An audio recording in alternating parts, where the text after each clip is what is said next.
السلام علیکم دوستو، آج کی ویڈیو میں ہم آپ کو بتائیں گے جناب ٹماٹر کی پنیری کو آپ نے منتقل کیسے کرنا ہے۔ اگر آپ بھائی کے چینل کے اوپر نئے آئے ہیں تو بھائی کے چینل کو سبسکرائب کر لیجئے، ویڈیو کو لائک شیئر کر دیجئے، بیل آئیکن کو ضرور دبائیے۔ جیسا کہ آپ بھائی دیکھ رہے ہیں کہ یہ ہے ٹماٹر کی پنیری، یہ میں نے اپنے گھر میں خود لگائی تھی جناب۔ ابھی یہ اس کی پنیری بالکل تیار ہو چکی ہے اور بلکہ کافی بڑی ہو چکی ہے۔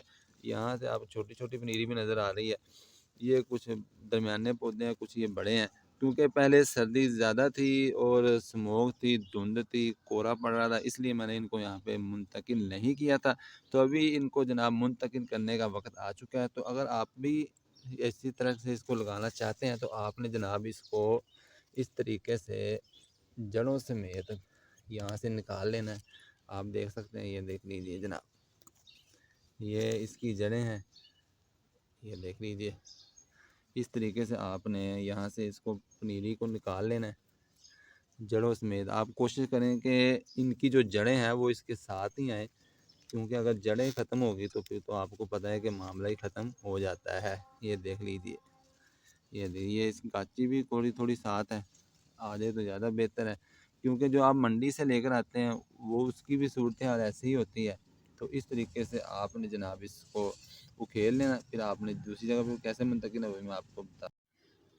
تو آپ نے اس کے لیے جو مٹی تیار کرنی ہے، آپ دیکھ سکتے ہیں یہ بالکل ہموار مٹی ہے، بالکل باریک ہے، اور اس کے اندر کوئی بھی سخت چیز نہیں ہے، میرا مٹی ہے اس کے اندر، اور ریت آپ نے ملا لینی ہے، پرانا گوبر اس کے اندر آپ نے ملا لینا ہے۔ اس کو اچھے طریقے سے مہین کر لینا ہے، اور اس طریقے سے آپ گملے کے اندر لگانا چاہیے تو وہ بھی لگا سکتے ہیں۔ میرے پاس تو کھلی جگہ ہے، تو اس طریقے سے میں نے جناب اس کو ہول کر لینا ہے۔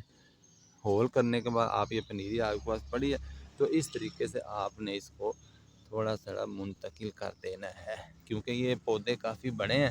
تو یہ اس کے ساتھ میں نے یہ لکڑی بھی لگائی ہوئی ہے تاکہ جو ہے یہ نیچے گرے نہیں۔ ابھی میں اس کو لگانے کے بعد پانی دوں گا، پھر اس کے بعد میں اس کو چاروں طرف سے لکڑی کے ساتھ ان کو میں باندھ دوں گا۔ اور فاصلہ جو ہے آپ دیکھ سکتے ہیں کہ اس کا پھیلاؤ کافی زیادہ ہوتا ہے، تو دیکھ لیجیے 1 فٹ کا فاصلہ آپ رکھ سکتے ہیں۔ 1 فٹ کے فاصلے کے اوپر آپ اس کو لگا سکتے ہیں۔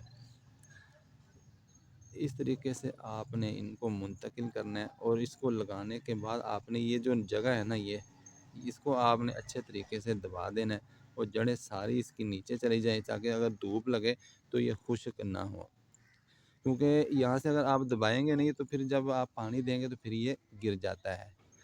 تو آپ دیکھیں گے انشاءاللہ رمضان تک جو ہے آپ کے ٹماٹر لگنا شروع ہو جائیں گے، بلکہ رمضان کے اندر آپ دیکھیں گے کہ انشاءاللہ آپ اپنے گھر کے لگائے ہوئے، اپنے ہاتھوں سے لگائے ہوئے ٹماٹروں سے آپ انشاءاللہ موج کریں گے جناب۔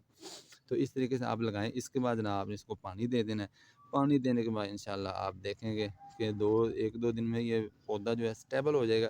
اس کے بعد اگر جب یہ پھیلنا شروع ہوگا، بڑے بڑے ہوں گے، تو پھر آپ نے اس کو چاروں طرف سے رسی باندھ دینی ہے، یا کوئی لکڑی وغیرہ لگا کے نا اس کے ساتھ آپ نے اس کو باندھ دینا تاکہ یہ نیچے گرے نہیں، کیونکہ اگر نیچے گرے گا تو پھر اس کو فنگس لگتی ہیں، پھر بیماریاں آتی ہیں۔